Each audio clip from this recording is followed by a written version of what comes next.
V3 news లక్ష్యం సమాజహితం నేను ప్రియాంక ముందుగా హెడ్లైన్స్ చూద్దాం శబరిమల ఆలయంలోకి మహిళల ప్రవేశంపై వెల్లువెత్తిన నిరసనలు నేడు రాష్ట్ర బంద్కు పిలుపునిచ్చిన శబరిమల పరిరక్షణ సమితి హైకోర్టులో మొదలైన తెలంగాణ ప్రత్యేక కేసుల విచారణ 1,87,000 కేసులతో మొదలైన ఓపెనింగ్ బ్యాలెన్స్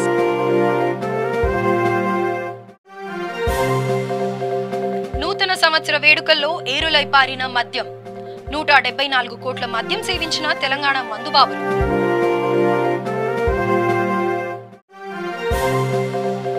రాష్ట్ర వ్యాప్తంగా సర్పంచ్ ఎన్నికలకు సిద్ధమవుతున్న అభ్యర్థులు సమస్యలతో సర్పంచ్లకు స్వాగతం పలకనున్న గ్రామాలు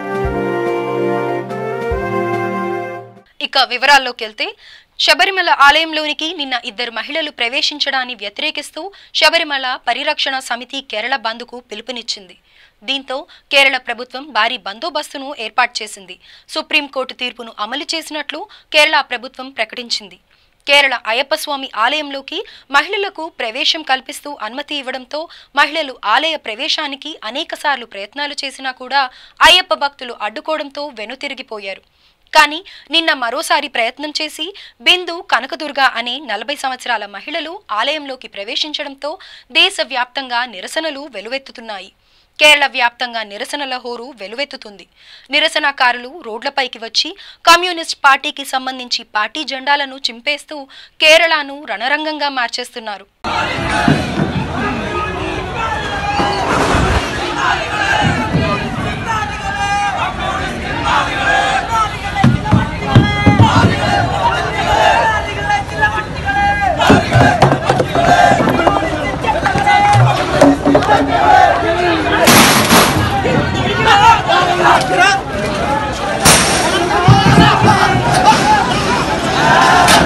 తెలంగాణ రాష్ట్ర హైకోర్టు కార్యకలాపాలు న్యాయమూర్తుల సమావేశంతో ఫుల్ కోర్ట్ మీటింగ్ బుధవారం మొదలైంది. తెలంగాణ హైకోర్టును 1,87,000 ఓపెనింగ్ బ్యాలెన్స్ కేసులతో ప్రారంభిస్తున్నట్లు తెలంగాణ హైకోర్టు తొలి ప్రధాన న్యాయమూర్తి జస్టిస్ TBN రాధాకృష్ణన్ ప్రకటించారు. ఉమ్మడి హైకోర్టులో మొత్తం 3,40,000 కేసులు పెండింగ్లో ఉండగా ప్రస్తుతం తెలంగాణ హైకోర్టులో సగానికి పైగా కేసులు పెండింగ్లో ఉన్నాయన్నారు. నాణ్యమైన న్యాయాన్ని సకాలంలో అందించేందుకు తీవ్రమైన కృషి చేయాల్సిందన్నారు. ఇందుకోసం అందుబాటులో ఉన్న న్యాయమూర్తులతో క్రమశిక్షణ సమతుల్యతలతో అవసరమైన వేగాన్ని అందుకోవాల్సిన అవసరం ఉందన్నారు. రాష్ట్ర మంత్రివర్గ విస్తరణకు పంచాయతీ ఎన్నికలు అడ్డంకిగా మారాయి. గత నెల తెలంగాణలో జరిగిన ఎన్నికల్లో టీఆర్ఎస్ పార్టీ ఘన విజయం సాధించిన విషయం తెలిసిందే. అనంతరం సీఎంగా చంద్రశేఖరరావు, హోంమంత్రిగా మహమూద్ అలీ మాత్రమే ప్రమాణ స్వీకారం చేశారు. తరువాత కేసీఆర్ ఫెడరల్ ఫ్రంట్ ఏర్పాటులో భాగంగా వారం రోజుల పర్యటన ముగించుకొని తిరిగి హైదరాబాద్ చేరుకున్న సీఎం వెంటనే మంత్రివర్గ విస్తరణ చేస్తాడని అందరూ భావించారు. మరుసటి రోజు ప్రెస్ మీట్లో మాట్లాడిన గులాబీ బాస్ మంత్రివర్గంపై స్పందిస్తూ సంక్రాంతి తర్వాత జరగనున్నట్లు తెలిపారు. దీంతో ఆశావాహులు తమ బెర్త్ కన్ఫర్మ్ చేసుకునేందుకు ప్రయత్నాలు ముమ్మరం చేశారు. కానీ ఇంతలో పంచాయతీ ఎన్నికల రూపంలో ఎమ్మెల్యేలు ఎమ్మెల్సీలకు మరో గండం ఎదురైంది. జనవరిలో పంచాయతీ ఎన్నికలు పూర్తయిన తర్వాత వచ్చే నెల అంటే ఫిబ్రవరిలో మంత్రివర్గ విస్తరణ ఉండనుంది. అప్పటి వరకు ఆశావాహులు అందరూ ఊపిరి బిగుపట్టుకొని ఆగాల్సిందే మరి. రాష్ట్రంలో గ్రామ పంచాయతీ ఎన్నికల నోటిఫికేషన్ విడుదల కావడంతో గ్రామంలోని ప్రజలు ఎన్నికలకు సిద్ధమవుతుండగా అధికార యంత్రాంగం ఎన్నికల నిర్వహణకు సమాయత్తమవుతున్నారు. కాగా ఇదే సమయంలో ప్రభుత్వం ఎన్నికల సంఘం సంయుక్తంగా ఎన్నికల వ్యయం అదుపు తప్పకుండా సంయుక్త భాగస్వామ్యంతో కసరత్తు చేస్తుంది. ఈ ఎన్నికల్లో కొత్త పంచాయతీరాజ్ చట్టాన్ని ప్రయోగించనుంది. కఠినమైన నిబంధనలను అమలు చేసి ఓటర్లను మభ్యపెట్టే అవకాశం లేకుండా పకడ్బందీ వ్యూహాన్ని అమలు చేయబోతోంది. తెలంగాణ ప్రత్యేక రాష్ట్రంగా ఆవిర్భవించిన తర్వాత తొలిసారి జరుగుతున్న ఈ ఎన్నికలు అత్యంత పారదర్శకంగా నిర్వహించాలని ఒకవైపు ప్రభుత్వం, మరోవైపు ఎన్నికల సంఘం కసరత్తు చేస్తుంది. ఇటీవలే అమల్లోకి వచ్చిన కొత్త పంచాయతీరాజ్ చట్టం ప్రకారం గ్రామాల జనాభాను కుదించి ఎన్నికల వ్యయాన్ని నిర్దేశించారు. ఇందులో భాగంగా గ్రామంలో 5,000 లోపు జనాభా ఉంటే సర్పంచ్కి 1,50,000, వార్డు సభ్యుడికి 30,000, 5,000 జనాభా కంటే ఎక్కువ ఉన్న గ్రామంలో 2,50,000, వార్డు సభ్యుడికి 50,000గా నిర్ధారించారు. ఈసీ ఆదేశాల మేరకు జిల్లా కలెక్టర్లు దృష్టి సారించారు. నూతన సంవత్సర వేడుకల్లో మద్యం ఏరులై పారింది. పల్లెలు మొదలు పట్టణాల వరకు ప్రజలు మందేస్తూ చిందేశారు. డిసెంబర్ 31 నాడు రాష్ట్ర ప్రజలు ఘనంగా వేడుకలు జరుపుకోగా ఇందులో మద్యానిది కీలక పాత్ర. నగరంలో ఈవెంట్ల పేరుతో మద్యం ఏరులై పారించారు. ఇటు పల్లెల్లో బెల్ట్ షాపులు హవాను చాటాయి. ఇవి కాకుండా అప్పటికప్పుడు బీర్ను తయారు చేసి సర్వ్ చేసే మైక్రో బ్రూవరీలలో బీరు వినియోగం లెక్కకు అందడం లేదు. ఈ న్యూ ఇయర్ వేడుకల్లో 174 కోట్ల మద్యం వినియోగించగా డిసెంబర్ 29 నుంచి 3 రోజుల పాటు దాదాపు 408 కోట్ల మద్యం సేవించారు మన మందుబాబులు. ఇందులో రంగారెడ్డి, మేడ్చల్, నల్గొండ జిల్లాల మద్యం డిపోలలో అధికంగా విక్రయాలు నమోదయ్యాయి. ఇప్పుడు ఒక చిన్న బ్రేక్ తీసుకుందాం.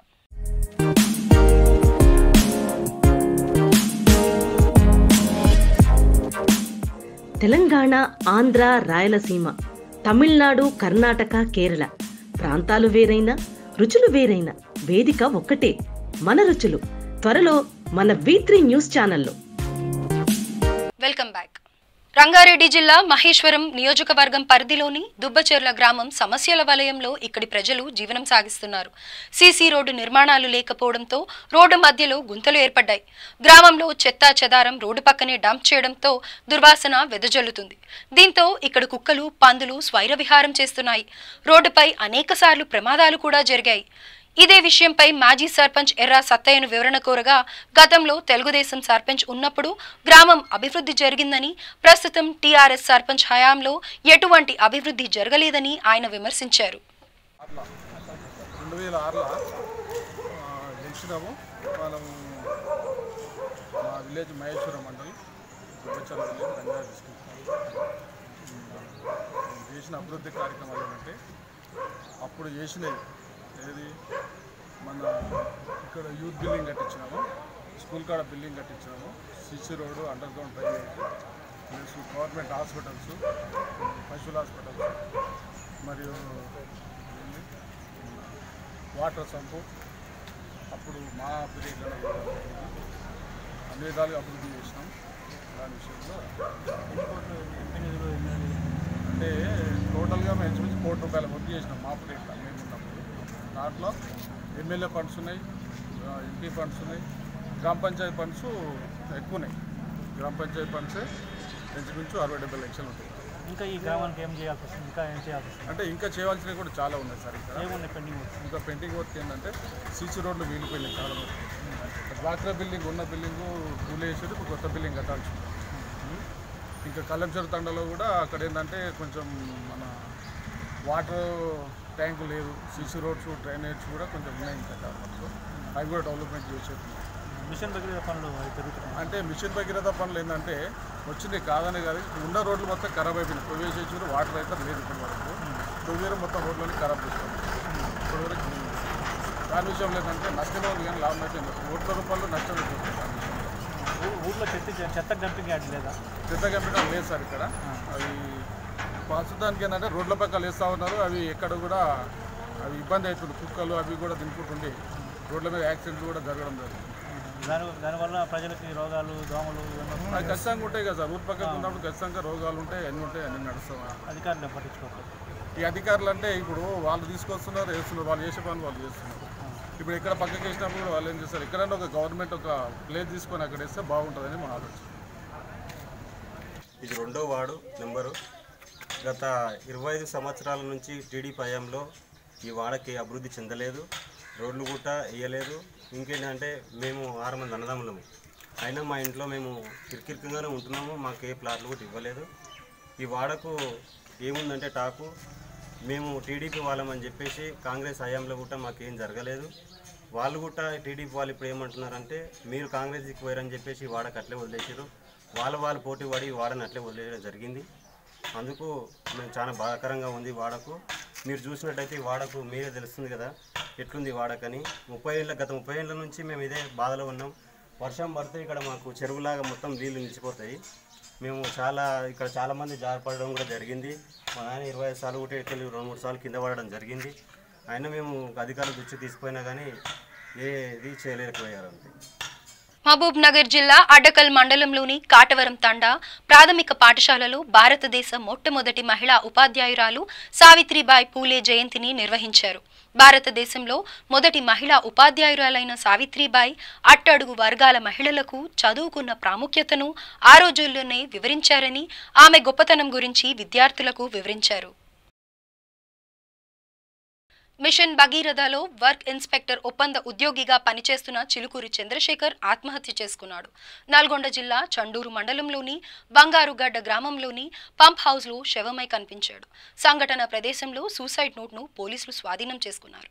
తన మరణానికి ఎవరూ కారణం కాదని, డిప్రెషన్ కారణంగానే జీవితంపై విరక్తి కలిగి చనిపోతున్నట్లు రాసి చనిపోయినట్టు పోలీసులు ధృవీకరించారు. చండూరు మండలం చిలుకూరి చంద్రశేఖర్ అయితే ఇక్కడ మిషన్ భగీరథలో ఫీల్డ్ అసిస్టెంట్గా అది ఇన్స్పెక్టర్గా పనిచేస్తుండు.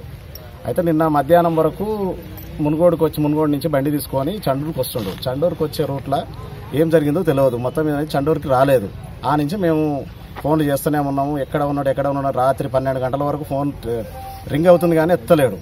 ఎందుకు అనుమానం వచ్చి ఆడికి స్టేషన్కి పోయి కంప్లైంట్ ఇద్దాం అనుకుని ఒక రైట్ చూసి మరి ఉదయం ఎక్కడన్నా ఉన్నాడా, నైట్ ఎక్కడన్నా పడుకుండా, ఎక్కడన్నా ఫ్రెండ్ సర్కిల్గా పోయిండా అని అనుకున్నాం. కానీ ఏది జాడ దొరకపోయేసరికి మేము కూడా చండూరుకి నుంచి పిఎస్కి పోయి కంప్లైంట్ చేయబోతే వాళ్ళు మునుగోడు నుంచి వెళ్ళింది కాబట్టి మునుగోడు పిఎస్లో ఒకసారి ఎంక్వైరీ చేయండి, సీసీ ఫుటేజ్ ఉంటుంది అని అంటే మేము మునుగోడుకి వెళ్ళాము. మునుగోడు నుంచి వెళ్ళేసరికి ఇక్కడికి సగాన్ని మధ్యాహ్నం పోయేసరికి మాకు బంగారుగడ్డలో బండి కనపడుతుంది, పంప్ హౌస్ దగ్గర మిషన్ భగీరథ పంప్ హౌస్ దగ్గర బండి కనపడుతుంది అనేసరికి మాకు ఒక డౌట్ వచ్చి మనుషులు పంపించాము. ఇక్కడ బండి ఉన్నది తీరా చూసేసరికి మా తమ్ముడు, మా పెదనాన్న కొడుకు అతను వాటర్ పంప్ హౌస్లో పడి ఉన్నాడు, బోర్లా పడి ఉన్నాడు. అతను వాస్తవంగా ఎలాంటి ఇబ్బందులు ఏం లేవు, ఆర్థిక సమస్యలు లేవు, ఏం పెద్ద సమస్యలతో ఏం లేవు. మంచి హెల్త్ పర్సన్, మంచి యాక్టివ్ పర్సన్, అట్లాంటి ఏ ఇబ్బందులు లేవు. కానీ మరి ఎట్లా జరిగిందో ఇది మాకు ఒక అనుమానం ఉంది సార్. దీని మీద అనుమానాన్ని మాకు పోలీసు వాళ్ళు ఏదైనా నివృత్తి చేయాల్సిందిగా మేము విజ్ఞప్తి చేస్తున్నాం. ఇదేంటంటే మనకు ఏదో మిస్టరీ జరిగినట్టుంది, అబ్బాయిని ఏదో కొట్టి చంపిర్రు ఏమో అన్న కోణంగా మాకు బాగా అనుమానం ఉంది. అట్లాంటి శత్రువులు కూడా మా ఓనికి లేరు, కానీ ఏదో జరిగింది ఫీల్డ్ వర్క్ మీద అన్నట్టుగా అనుకుంటున్నాం మేము. అది ఫీల్డ్ మీదనే బండి ఫీల్డ్ వర్క్ దాంట్లోనే జరిగింది కాబట్టి ఏదో ఇక్కడ జరిగిందని మాకు బాగా అనుమానం ఉంది సార్. దీన్ని మీరు నివృత్తి చేయగలరని పోలీసు వారు విజ్ఞప్తి చేస్తున్నాం. హైదరాబాద్ శబరిమల అయ్యప్ప స్వామి ఆలయంలోని మహిళల ప్రవేశాన్ని నిరసిస్తూ కొత్తపేట కృష్ణవేణి కాలనీలోని సాయిబాబా, హనుమాన్ దేవాలయంతో పాటు ఎల్బీ నగర్లో వివిధ దేవస్థానాల నుండి పెద్ద సంఖ్యలో అయ్యప్ప స్వామి భక్తులు కొత్తపేట ప్రధాన రహదారిపై నిరసన ప్రదర్శన నిర్వహించారు. సుప్రీంకోర్టు తీర్పు మరియు కేరళ ప్రభుత్వ తీరుకు వ్యతిరేకంగా సేవ్ శబరిమల అంటూ నినాదాలు చేస్తూ ఆందోళన నిర్వహించడం జరిగింది. ఈరోజు నిన్న జరిగిన మన శబరిమల అయ్యప్ప సన్నిధిలో ఇద్దరు వ్యక్తులు, మహిళలు విజయదుర్గ అండ్ భాను, ఇద్దరు తెలియకుండా దొంగతనంగా ఆ గుడిలో ప్రవేశించారు. దానికి సంబంధంగా మొత్తము రాష్ట్ర లెవెల్ అంతా నిరసన జరుగుతుంది. ఈరోజు కేరళలో కూడా బంద్ ప్రకటించారు. ప్రతి అయ్యప్ప భక్తుడు కూడా ఈ బంద్కు నిరసన తెలుపుతున్నాడు. మహిళల ప్రవేశం వెంటనే రద్దు చేయాలని చెప్పేసి కోర్టు ధిక్కారంగా ప్రతి ఒక్కరు కూడా మానవత దృక్పథంతో అయ్యప్ప స్వాములు అంటే ప్రతి ఒక్కరు కూడా మంచి భక్తులుగా శాంతయుతంగా ఉంటారు. ఈ రోజు కేరళలో పోలీసు బలగం మొత్తం, గవర్నమెంట్ పోలీసు బలగం మొత్తం వచ్చి స్వాములను కూడా అడ్డుకున్న స్వాములను కూడా కొట్టి వాళ్ళని ఇబ్బంది పెడుతున్నారు.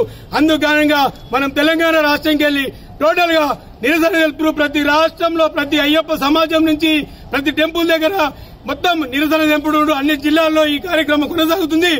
కోర్టు ఇచ్చిన తీర్పును వెనకాల తీసుకోవాలని చెప్పేసి మేమందరం కోరుకుంటున్నాము. ఇప్పుడు ఈ చైతన్యపురి మన సాయిబాబా టెంపుల్ నుంచి మేమందరం నిరసన తెలుపుకుంటూ ఒక ర్యాలీ ఏర్పాటు చేసినాము. దానికి మన సత్యప్రియ గురుస్వామి గారు, సుదర్శన్ రెడ్డి గారు, సంతోష్ స్వామి గారు, బాబిరెడ్డి గారు, గణేష్ గారు, వీళ్ళంతా శబరిమల అయ్యప్ప సేవా సమాజం నుంచి వీళ్ళందరూ హాజరై వీళ్ళందరూ ఈ ఒక నిరసన కార్యక్రమం ఏర్పాటు చేశారు. దానికి కానీ ఇప్పుడు మన సత్యప్రియ గురుస్వామి గారు మాట్లాడవలసిందిగా కోరుతున్నాం. నల్గొండ జిల్లా చింతపల్లి మండలంలోని మాల్ వెంకటేశ్వర నగర్లో సేవ్ శబరిమల అంటూ అయ్యప్ప సేవా సమితి ఆధ్వర్యంలో మాల్ బస్టాండ్ ఆవరణలో ధర్నా నిర్వహించారు. కేరళ ప్రభుత్వ బలవంతపు అయ్యప్ప దర్శనంపై స్వాములు ఆవేదన వ్యక్తం చేశారు.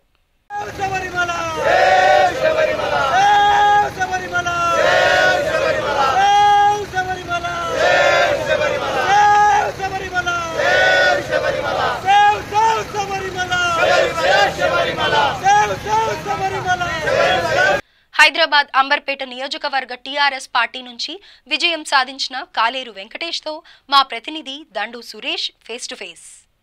నమస్తే, V3 న్యూస్ స్వాగతం. చేనంబర్ అంబర్పేట హాట్ టాపిక్గా మారిపోయింది. కానీ సునాయాసంగా విజయాన్ని చేసుకున్నటువంటి కాలేరు వెంకటేష్ గారు చేనంబర్ అంబర్పేట నుంచి మొట్టమొదటిసారి అసెంబ్లీలో అడుగుపెట్టబోతున్నారు. వారిని అడిగి మరికొన్ని విషయాలు తెలుసుకుందాం. నమస్తే సార్. నమస్తే. మొదట హ్యాపీ న్యూ ఇయర్ సార్. మిమ్మల్ని గెలిపించినటువంటి చేనంబర్ అంబర్పేట ప్రజలకు టికెట్ ఇచ్చినటువంటి కేసీఆర్ గారికి ఎలా కృతజ్ఞత తెలియజేస్తారు? మొట్టమొదటిగా కేసీఆర్ గారు చాలా పెద్ద బాధ్యత నా మీద ఉంచి అంబర్పేటలో 3 సార్లు గెలిచిన కిషన్ రెడ్డి గారి మీద టీఆర్ఎస్ టికెట్ ఇచ్చి నిలబెట్టినందుకు కృతజ్ఞతలు. ఆ తర్వాత నామినేషన్ వేసిన తర్వాత ఎన్నికలయ్యే వరకు కూడా ప్రతిరోజు సీఎం గారు కేటీఆర్ గారు సూచనలు ఇచ్చుకుంటూ ఎక్కడ ఏమేం పరిస్థితి ఉంది ఆ పరిస్థితులన్నీ దిద్దుబాట్లు చేసుకుంటూ ముందుకు సాగాము. ప్రచారంలో కూడా వాళ్ళు పూర్తిగా బాధ్యత తీసుకొని హెల్ప్ చేసినారు. కాబట్టి ఈ గెలుపు కేసీఆర్ గారిది మరి కేటీఆర్ గారిది అని చెప్తున్నారు. అయితే ఇప్పుడు చేనంబర్ అంబర్పేట అనగానే ఒక కాషాయ దళం అన్నట్టుగా వారిపైన మీరు విజయాన్ని చేకూర్చారు. ఎలా అనిపిస్తుంది ఆ ఫీలింగ్? అంటే 15 సంవత్సరాలు ఎవరైతే ఎమ్మెల్యేగా ఉంటారో వారికి ఎక్కువ సంబంధాలు ప్రజలతో ఉంటాయి. బస్తీలలో కానీ కాలనీలలో కానీ ప్రతి ఒక్కరిని పరిచయం వాళ్ళు కూడా ఏర్పడతాయి. అందులో భాగంగా కిషన్ రెడ్డి గారు బీజేపీ కార్యకర్తలను కూడా అందరితోటి సమన్వయపరిచి ప్రచారంలో 3 నెలల నుంచే ఉండే.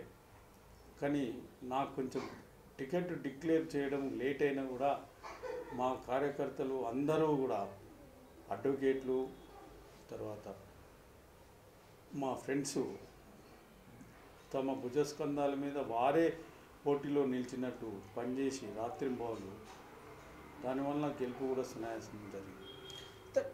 ఒక దశలో గెలుపు అటు ఇటు తునిసలాడింది. ఆ టైంలో మీకు ఎలాంటి ఉద్రేకానికి లోనయ్యారు? ఎలా ఏమనిపించింది అప్పుడు? నేను టికెట్ ఇచ్చినప్పటి నుంచి వారికి చెప్తూనే ఉన్నాను, మనం తప్పకుండా గెలుస్తామని. ఏదైతే ఎలక్షన్ రోజు కౌంటింగ్ రోజు హెచ్చు తగ్గులు అయినాయో నేను మాత్రం టెన్షన్కు లోన్ కాలేదు. ఎందుకంటే నాకు ఎక్కువ మెజార్టీ ఏ డివిజన్లలో వస్తుందో నాకు తెలుసు. కాబట్టి మొట్టమొదట కిషన్ రెడ్డి గారికి మెజార్టీ వచ్చినా కూడా ఆ తర్వాత క్రమంలో టీఆర్ఎస్ పార్టీకి నాకు మెజార్టీ వస్తుందని తెలుసు. అదేవిధంగా 7,000 మెజార్టీ వచ్చింది. ఆ తర్వాత కొంచెం తగ్గి కానీ ఫలితం మాత్రము టీఆర్ఎస్ ఫేవర్లోనే జరిగింది. అయితే మీ విజయంతో పాటు టీఆర్ఎస్ కూడా 88 సీట్లు దుద్దుంబి మోగింది. అంటే ప్రభుత్వం కూడా ఏర్పడింది. కేసీఆర్ రెండోసారి కూడా సీఎం అయ్యారు. ఈ విషయాన్ని మీరు ఎలాగా? అది 3 నెలల నుంచి 4 నెలల నుంచి సార్ డిక్లేర్ చేసినప్పటి నుంచే అసెంబ్లీని డిజాల్వ్ చేసినప్పటి నుంచే తెలుసు.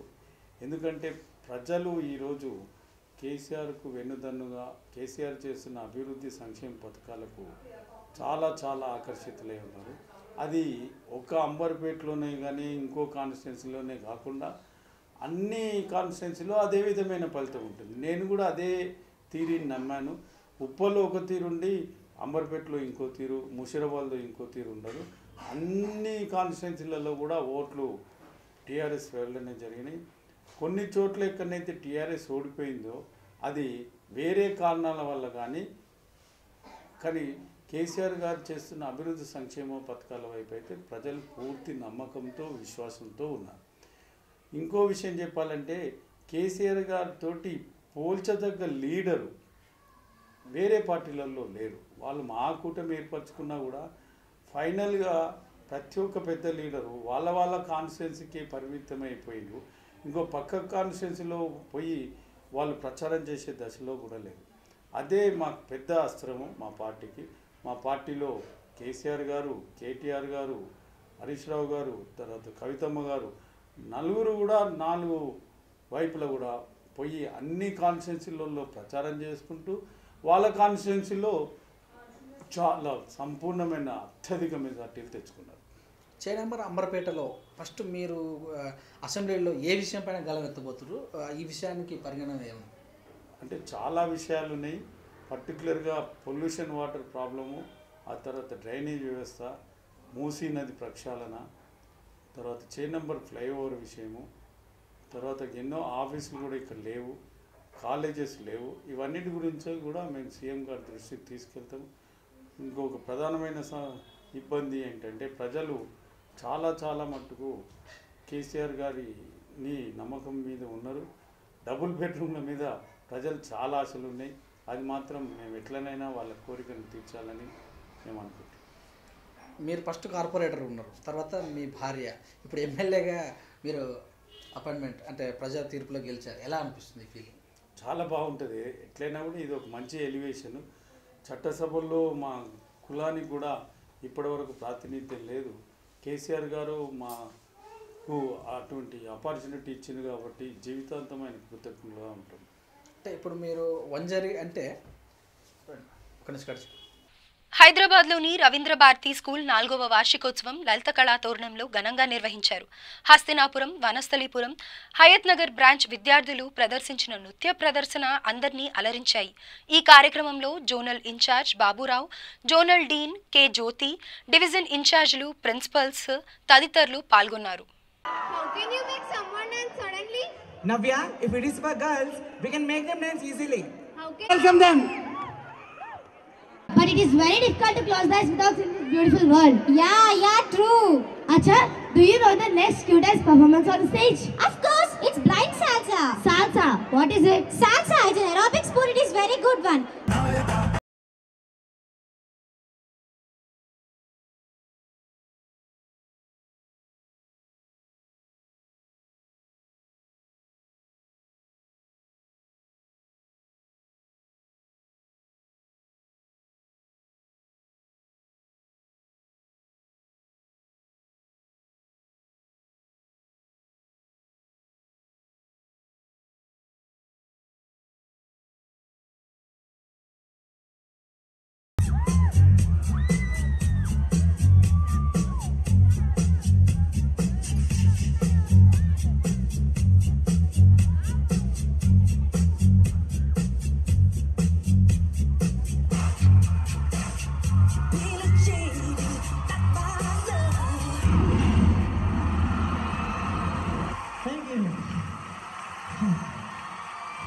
Who like living dangerously?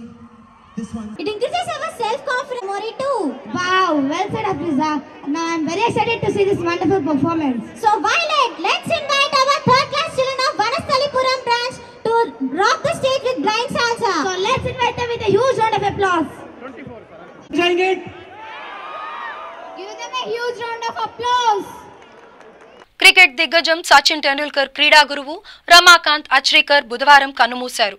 87 ఏళ్ల వయసున్న అచ్రేకర్ కొన్ని రోజులుగా అనారోగ్యంతో ఉన్నాడని కుటుంబ సభ్యులు తెలిపారు.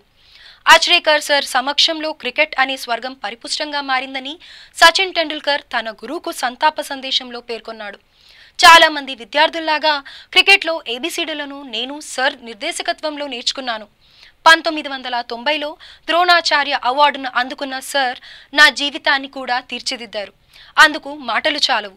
ఆయన వేసిన పునాదులపై నేను నిలబడ్డాను అని టెండూల్కర్ తెలిపాడు. నేరుగా ఆడటాన్ని, నేరుగా జీవించడాన్ని మీరు మాకు నేర్పారు. మీరు ఎక్కడున్నా మా కోచ్ మీరేనని టెండూల్కర్ పేర్కొన్నారు. బులెటిన్ ముగించే ముందు హెడ్లైన్స్ మరొకసారి. శబరిమల ఆలయంలోకి మహిళల ప్రవేశంపై వెల్లువెత్తిన నిరసనలు. నేడు రాష్ట్ర బంద్కు పిలుపునిచ్చిన శబరిమల పరిరక్షణ సమితి. హైకోర్టులో మొదలైన తెలంగాణ ప్రత్యేక కేసుల విచారణ. 1,87,000 కేసులతో మొదలైన ఓపెనింగ్ బ్యాలెన్స్.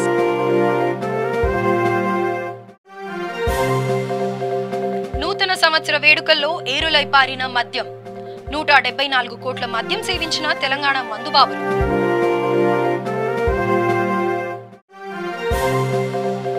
రాష్ట్ర వ్యాప్తంగా సర్పంచ్ ఎన్నికలకు సిద్ధమవుతున్న అభ్యర్థులు. సమస్యలతో సర్పంచ్లకు స్వాగతం పలకనున్న గ్రామాలు. ఇవి బులెటిన్ విశేషాలు. చూస్తూనే ఉండండి V3 న్యూస్.